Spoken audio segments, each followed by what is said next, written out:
When Jacob and Kathy went back to the field, the 400-meter hurdle race had just begun. They quickly made their way to the spectator stands to watch the race. There was a 2-hour break for lunch, but only a few students went to the cafeteria. Most of them had brought food and were munching on cookies and sandwiches, getting their slogans ready or chatting as they watched the race. Sam, Jacob's other roommates, and friends were surprised and excited to see Jacob and Kathy walk back together. Nobody could have ever predicted that Jacob would get so close to a girl, let alone Kathy, because he always seemed so shy and was an introvert. "If everything goes smoothly, Jacob will finally have a girlfriend in college," said Sam, and the rest nodded in agreement. "Hey, I remember something. As freshmen, you had said that if Jacob could get a girlfriend within the 4 years of university, you would give us $100 each." One of the roommates reminded Sam. Not in his wildest dreams did Sam think that Jacob would find a girlfriend, but he was starting to panic now. It wasn't in his character to break promises, but $200 was a lot of money for an undergrad student. Therefore, he thought for a while and said, "How about we have another bet? This time, we will bet on the rank Jacob could get in this race." The guys around them also got excited and ready to join in on the bet when they heard Sam's suggestion. "This is interesting. Let's do this." "Great. The bet is open," Sam shouted excitedly while picking up paper and a pen from the ground and began writing down and recording the bets. "So the ratios will be like this. You'll win back the equal amount if you vote for the last place, double if you bet on the second last place, and you'll get 20 times the money if you bet that Jacob will win the first rank in this race." Sam explained the rules to everyone, posing as the bookie. Others got excited as soon as Sam started placing the bet. "I bet $30 on Jacob getting the last place."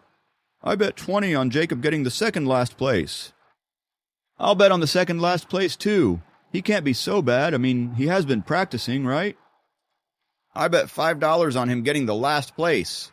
$5 profit is still profit." As they made bets in full swing, Jacob and Kathy were sitting in their old spots enjoying the race. They were out of earshot and were oblivious to what the guys were doing. Jacob couldn't focus on what Kathy was saying because he was concerned about Sophie. She had skipped school for him, and he would feel very guilty if she got into trouble because of it. However, he couldn't do anything about it until he found out what happened between her and Susan, and so he tried hard to focus on the ongoing race. Following the 400-meter hurdle, the women's races began. Relay races, long-distance races, and the long jump. Loud cheering resonated once again as the players took the field. Cheerleaders waved their pom-poms, and the guys held up the slogans to cheer for their class athlete, their girlfriend, or even their crushes. Suddenly, there was a lot of enthusiasm in the crowd. Seeing Jacob stare at the track with a keen interest and unaware of what was going on in his mind, Kathy asked him, "There are so many pretty girls at the university, and you still don't have a girlfriend?" She was half teasing and half hoping for him to clear up her confusion. "There is a pretty girl in my class. Is it necessary for me to find one somewhere else?" Jacob said casually, without realizing what he had insinuated unknowingly. Kathy froze for a moment. Then she looked at the calm expression on Jacob's face as she tried to determine the meaning of his comment. She would have assumed that he was talking about her, but she knew Jacob by now, and he could have said that as a compliment. She thought for a while and decided to stop beating around the bush. "Do you have a girlfriend?" Jacob didn't hear Kathy's question and kept staring at the racetrack. Kathy thought that he was checking out the women players and sat back in her seat. She was disappointed. She had planned on taking the opportunity to ask Jacob more about Susan. The confusion was bothering her. She needed to know if she had a real shot with Jacob. She also didn't want to come between two people who were about to be married. She had a hard time swallowing the fact that Susan was Jacob's girlfriend, but that didn't mean that she would pry into his life. She decided not to ask him any more questions. Jacob was completely lost in watching the race when someone tapped his shoulder. He turned around and saw Sophie standing behind him.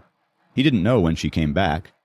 She was staring at him with a cross expression and one hand on her waist. He moved a bit to the left, leaving some space for her to sit. He asked, "How did it go with Susan?"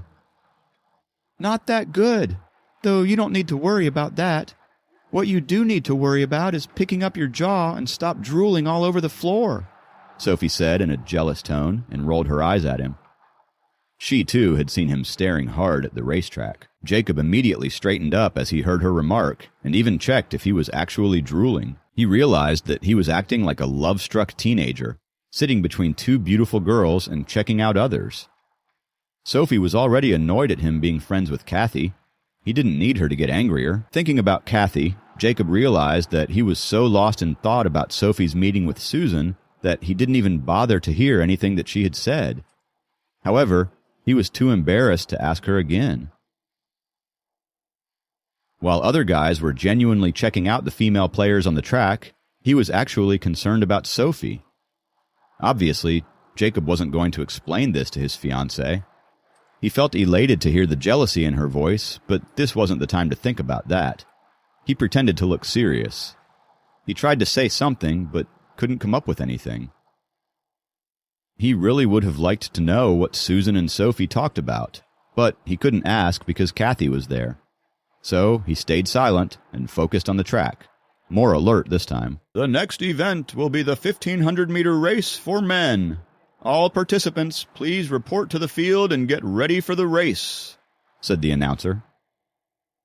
All the best, Jacob. Just give it your best. Kathy stood up with Jacob as he got ready to walk down the stands. Thank you, replied Jacob. Kathy grabbed his hand and took out a number tag from her bag. Here, I'll put it on. She stood up and was going to put it on Jacob's chest, but she seemed to have remembered something. She ended up handing the tag to Jacob. Put it on yourself, she said. Jacob nodded, pulled off the plastic, and stuck the tag with the number 8 onto his chest. All participants, please enter the field. The announcement continued on and on for a few times. All of a sudden, Jacob felt a bit nervous. Kathy gave him an encouraging smile and a thumbs up. Jacob smiled back at her as he took a deep breath and walked down the spectator stand. All the best. I know you'll win, Sophie said confidently. Jacob stopped for a moment and looked right into Sophie's eyes. He could see that she actually believed that he could win. She was the only one who did. He gave her a small smile and went forward with newfound confidence. He couldn't disappoint Sophie. He took his position, which was unfortunately at the outermost track on the field. It could prove disadvantageous in a long-distance race like this. Michael, dressed in golden sportswear, was doing some stretches. He didn't even have a number tag on him. Then he walked towards Jacob. Jacob took a look at him. He thought that Michael would make another snarky comment, but he passed by him without saying a word. His position was on the second-most outer track. He was only half a meter away from Jacob. Get into position, the coach gave his command. All the participants got ready and took a running stance. Sophomore, today you'll understand the difference between us, Michael said to Jacob. Jacob looked over his shoulder slightly and saw Michael's golden running shoes and tight leg muscles. He looked ahead without a word and took a deep breath. Ready, set, go! The starting pistol was fired. Please subscribe to the Pocket FM YouTube channel and press the bell icon for instant notification. Check out our channel for more such exciting shows.